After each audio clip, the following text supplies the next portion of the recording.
तो दोस्तों आज हम फिर से आपके लिए लेकर आए हैं देश दुनिया की तमाम ताजा बड़ी खबरें। सबसे पहली बड़ी खबर में आपको बताएंगे कि इजराइल हमास जंग के बीच मुस्लिम देशों की धमकी से डरा अमेरिका। अमेरिका ने इजराइल में अपनी सेना भेजने से किया इनकार। बीच जंग में इजराइल को अमेरिका ने दिया धोखा। यहूदियों का रो रो कर बुरा हाल। इजराइल हमास की जंग में हमास को न हरा पाने के बाद ईरान ने अमेरिका का उड़ाया मजाक। जमकर की पूरी दुनिया में अमेरिका की फजीहत, कहा सुपर पावर हमारे सामने फेल। इजराइल हमास जंग के बीच विरोध प्रदर्शन से बेकाबू हो रहे हैं ब्रिटेन के हालात। फिलिस्तीन के समर्थन में ब्रिटेन में हो रहे हैं जबरदस्त प्रदर्शन। ऋषि सुनक ने उठाया है कदम। किसान नेता राकेश टिकैत का हो सकता है उत्तर प्रदेश में एनकाउंटर। लौनी से बीजेपी विधायक नंद किशोर गुर्जर ने किया दावा।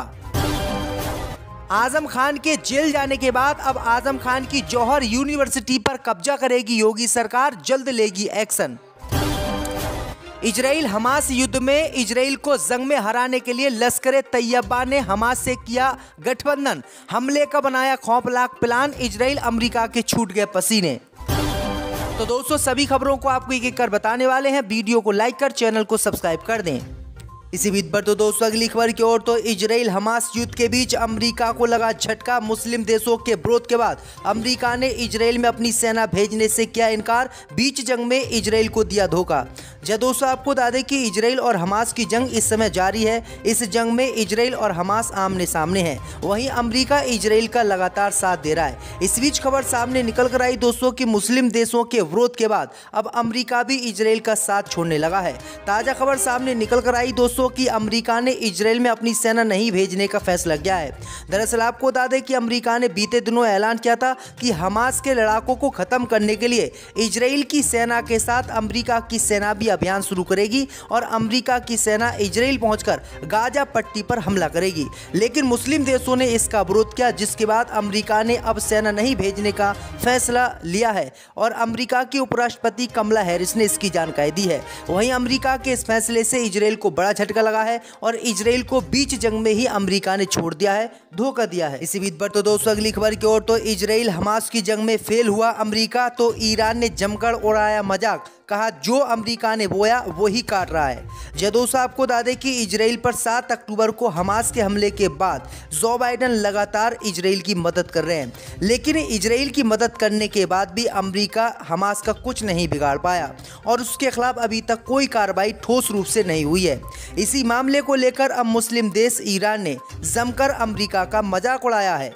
ईरान ने कहा है कि अमेरिका अपने आप को सुपर पावर कहता है, लेकिन सुपर पावर होने के बावजूद वो हमास का कुछ भी नहीं उखाड़ पाया और वो आज इस जंग में फेल हो रहा है और हम इस जंग में पास हो रहे हैं। इसी मामले को लेकर ईरान ने जमकर अमेरिका का मजाक उड़ाया है, जिससे पूरी दुनिया में अमेरिका की फजीहत हुई है। ईरान ने कहा है कि जो अमेरिका बोता है वही अब वो काट रहा है। पहले इन्हीं लोगों ने इनको पाला पोसा, बड़ा किया, आगे बढ़ाया और आज ये इन्हीं को काट रहे हैं। इसी बीच पर तो दोस्तों अगली खबर की ओर तो इजराइल हमास संघर्ष के बीच विरोध प्रदर्शन से बेकाबू हो रहे हैं ब्रिटेन के हालात। पीएम ऋषि सुनक ने उठाया कदम। दोस्तों आपको बता दें कि ब्रिटेन के प्रधानमंत्री ऋषि सुनक इजराइल गाजा संघर्ष के बीच और देश की सड़कों पर व्यापक विरोध प्रदर्शन की भूमि से चिंतित हो उठे हैं। गाजा में इजरायली हमले के खिलाफ ब्रिटेन में लगातार फिलिस्तीनियों के सपोर्ट में विरोध प्रदर्शन हो रहे हैं। लंदन पुलिस को इन हालातों पर काबू पाने के लिए पसीना बहाना पड़ रहा है। ऐसे में हालात लगातार चिंताजनक होते जा रहे हैं। इसलिए प्रधानमंत्री ऋषि सुनक ने ब्रिटेन के लिए घरेलू सुरक्षा मुद्दे का विश्लेषण करने के लिए सोमवार को लंदन में 10 डाउनिंग स्ट्रीट में एक उच्च स्तरीय बैठक बुलाई है। इस बैठक में इजराइल हमास संघर्ष को लेकर एक प्रस्ताव पास किया जाएगा। दरअसल आपको बता दें कि ब्रिटेन इस समय इजराइल का समर्थन कर रहा है, लेकिन ब्रिटेन में रहने वाले लोग इजराइल के विरोध में हैं और वो हमास का समर्थन कर रहे हैं। इसी मामले को लेकर विरोध प्रदर्शन इतने ज़्यादा हो रहे हैं ब्रिटेन में कि वहाँ पर हालात बेकाबू हैं, जिससे वहाँ के प्रधानमंत्री भी परेशान हैं। इसी बीच पर तो दोस्तों अगली खबर की ओर तो आजम खान के जेल जाने के बाद आजम खान की जौहर यूनिवर्सिटी की छिनेगी जमीन, योगी सरकार लेने जा रही है फैसला। दोस्तों आपको बता दें कि सपा नेता आजम खान के जेल जाने के बाद उनकी मुश्किलें कम होने का नाम नहीं ले रही हैं। अब रामपुर में आजम खान के समाजवादी पार्टी के कार्यालय दारुल अवाम पर भी खतरा मंडरा गया है। रामपुर में जिस जगह से समाजवादी पार्टी का कार्यालय चल रहा है वह सरकारी ज़मीन है और आजम खान ने उसे वर्ष 2012 में अपनी मोहम्मद अली जौहर यूनिवर्सिटी का कार्यकाल खोलने के लिए 100 रुपये साल के हिसाब से 30 वर्षों के लिए लीज पर सरकार से लिया था। लेकिन अब खबर सामने निकल कर आई दोस्तों कि विधायक आकाश सक्सेना ने इसकी शिकायत मुख्यमंत्री योगी आदित्यनाथ से करते हुए आरोप लगाया है कि लीज की शर्तों का उल्लंघन करते हुए आजम खान ने इस जगह पर समाजवादी पार्टी का कार्यालय बनाया है, जो कि गलत है। इसलिए इसकी लीज को निरस्त किया जाए और ज़मीन को सरकार अपने कब्जे में ले। वहीं अगर सरकार ने ये लीज खत्म की तो आजम खान की यूनिवर्सिटी की ये ज़मीन छीन जाएगी। इसी बीच पर तो दोस्तों अगली खबर की ओर तो इजराइल हमास के युद्ध में लश्कर तैयबा की हुई एंट्री, हमले का बनाया खौफनाक प्लान, अमेरिका इजराइल के छूटे पसीने। दोस्तों आपको बता दें कि इजराइल हमास युद्ध के बीच कई देश और चरमपंथी संगठन इस जंग में कूद पड़े हैं। एक तरफ जहां ईरान, सऊदी अरब, जॉर्डन, मिस्र सहित कई देश फिलिस्तीन के समर्थन में उतरे हुए हैं, तो वहीं अब कई चरमपंथी और आतंकी संगठन भी खुलकर हमास का सपोर्ट कर रहे हैं। इसी कड़ी में एक बड़ी जानकारी सामने आई है जिसने इजराइल अमेरिका के होश उड़ा दिए हैं। दरअसल आपको बता दें कि पाकिस्तान का आतंकी संगठन लश्कर तैयबा हमास के पक्ष में खड़ा हो गया है और हमास के पक्ष में एक बड़ा प्लान तैयार कर रहा है जिसमें आईएसआई ने मदद की है, जिसको हमास सपोर्ट प्लान नाम दिया गया है। पीओके स्थित आतंकी कैंपों से लश्कर आतंकी फिलिस्तीन जाने का प्लान बनाकर हमास की मदद की फिराक में है। न्यूज 18 इंडिया के पास से उसकी जानकारी सामने आई है, जिसके बाद इजराइल अमेरिका के भी पसीने छूट गए हैं। इसी बीच पर तो दोस्तों अगली खबर की ओर तो हिंदुओं को बेचकर राज कर रहे हैं भाजपा के लोग, भाजपा सांसद पर भड़क उठे स्वामी रंगनाथाचार्य।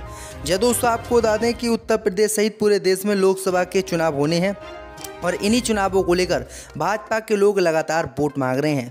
वोट मांगने स्वामी रंगनाथाचार्य के पास बीजेपी के लोग पहुंचे, जिसको लेकर उन्होंने काफ़ी उनकी फजीहत कर दी। दरअसल आपको बता दें कि स्वामी ने भाजपा नेताओं पर हिंदुओं को बेचकर राज करने का आरोप लगाया।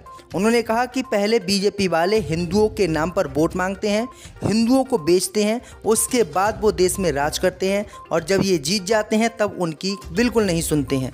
इसी मामले को लेकर ये वीडियो भी काफ़ी वायरल हुआ जिसमें भाजपा की जमकर फजीयत हो रही है। इसी बीच पर तो दोस्तों अगली खबर की ओर तो पाकिस्तान ने 10 लाख अफगान शरणार्थियों को देश से निकालने का किया ऐलान। दोस्तों आपको बता दें कि पाकिस्तान की सरकार ने अफगानिस्तान से अवैध रूप से पाकिस्तान में रह रहे लोगों को निकालने का ऐलान किया है। दरअसल आपको बता दें कि पाकिस्तान द्वारा बिना वैध दस्तावेज के मुल्क में रहने वाले अवैध प्रवासियों को वापस उनके वतन छोड़ने का ऐलान किया है और 1 नवंबर की तारीख पाकिस्तान ने तय की है। यानी 1 नवंबर को लगभग 10 लाख अफगानी शरणार्थियों को पाकिस्तान की सरकार अपने देश से निकालेगी। वहीं आपको बता दें कि पाकिस्तान की सरकार के इस ऐलान के बाद दोनों मुल्कों में भारी अफरा तफरी मची हुई है। दरअसल आपको बता दें कि जब तालिबान का राज अफगानिस्तान में नहीं था तब ये लोग वहाँ पर रहते थे। जैसे ही तालिबान ने उस पर कब्जा किया फिर ये लोग वहाँ से भागे और इन्होंने पाकिस्तान में शरण ली। अब कई साल तालिबान को वहाँ पर राज करते हो गया। अब पाकिस्तान की सरकार इन शरणार्थियों को उनके ही देश भेजना चाहती है। इसी बीच पर तो दोस्तों अगली खबर की ओर तो वीआरएस सांसद पर हुए हमले को लेकर असदुद्दीन ओवैसी ने कांग्रेस पर साधा निशाना। दोस्तों आपको बता दें कि वीआरएस के सांसद के प्रभाकर रेड्डी पर हुए हमले को लेकर बयानबाजी जारी है। इस बीच एआईएमएम के चीफ असदुद्दीन ओवैसी ने आरोप लगाया कि इसके पीछे कांग्रेस और आरएसएस के लोग हैं। हैदराबाद से सांसद असदुद्दीन ओवैसी ने सोशल मीडिया एक्स पर लिखा कि आगे मोहब्बत की दुकान और पीछे तहद्दुद का अपमान कांग्रेस और आरएसएस के लोगों का प्रतीक है।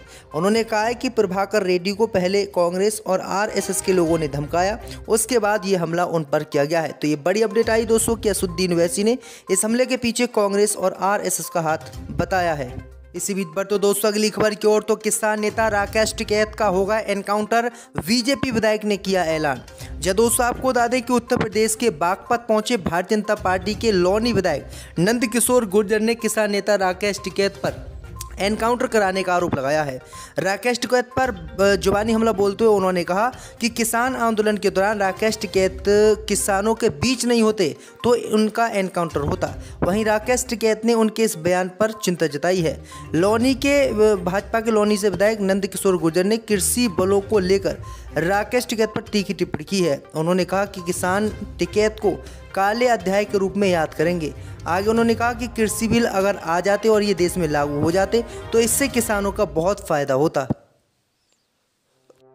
कोई काम नहीं कर सकते, जिसके बाद अब पूरी तरीके से अमेरिका समेत इस्राएल में इन हथियारों को सुनकर हड़कंप सा मच गया है।